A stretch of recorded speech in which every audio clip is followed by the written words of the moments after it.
सत श्री अकाल, नमस्कार, आदाब।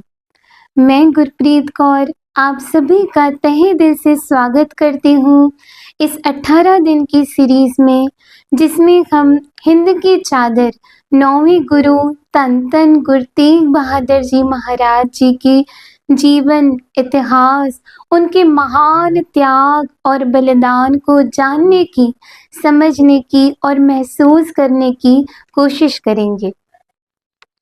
आज डे 1 में हम विचार करेंगे गुरु साहिब जी का जन्म और उनके बचपन से जुड़ा एक बहुत प्यारा प्रसंग।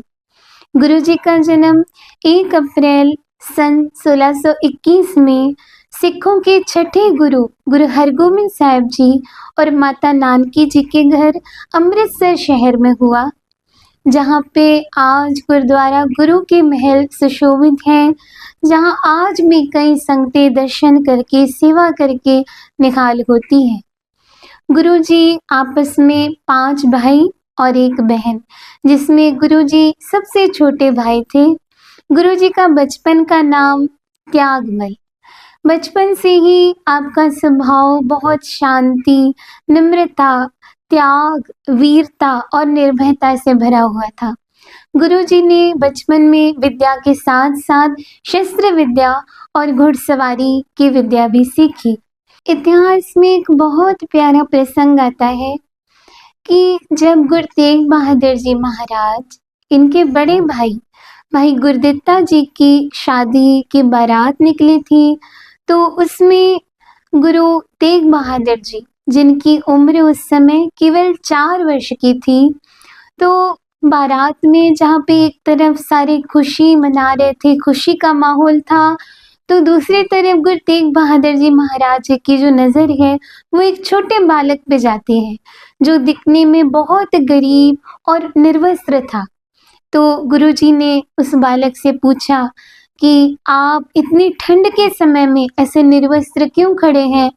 तो उस बालक ने बहुत भावपूर्ण तरीके से जवाब दिया कि मेरा भी मन करता है कि मैं अच्छे कपड़े पहनूं, सुंदर वस्त्र पहनूं, आभूषण पहनूं, पर मैं क्या करूं, हमारे घर में 2 वक्त की रोटी खाने के भी पैसे नहीं हैं।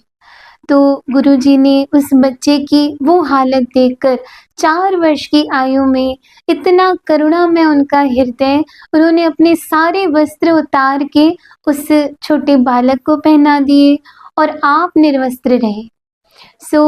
इस घटना के बाद जब उनके माता को पता चला, तो उनके माता का हृदय भी बहुत भर आया कि इतनी छोटी उम्र में, 4 वर्ष की आयु में गुरुजी के अंदर इतनी करुणा, इतनी विशालता, इतनी दया भरी हुई है। गुरुजी जो 4 वर्ष के आयु में एक छोटे बालक का नंगेज, उस छोटे बालक को निर्वस्त्र नहीं देख पाए, तो आगे चल के जब धर्म के ऊपर संकट आया, तो वो धर्म को ऐसे नंगेज होता कैसे देख सकते थे। गुरुजी ने अपना बलिदान देके, अपने शरीर का, अपने प्राणों का बलिदान देके धर्म की रक्षा की, इसीलिए हम उन्हें कहते हैं हिंद की चादर। मैं आशा करती हूँ कि जो इस इतिहास को सुन रहे हैं वो इसे महसूस भी कर पा रहे होंगे। आप सभी से एक नम्र निवेदन है कि इस 18 दिन की सीरीज में जुड़े रहिए, ताकि हम हिंद की चादर गुरु तेग बहादुर जी महाराज जी के जीवन को, उनके बलिदान को, उनके त्याग को समझने की कोशिश कर सकें और उनके बताए हुए उपदेश, उनके बताए हुए रास्ते पे चल के अपने जीवन को सफल बनाने की कोशिश कर सकें। मिलते हैं अगले पार्ट में, तब तक के लिए धन्यवाद।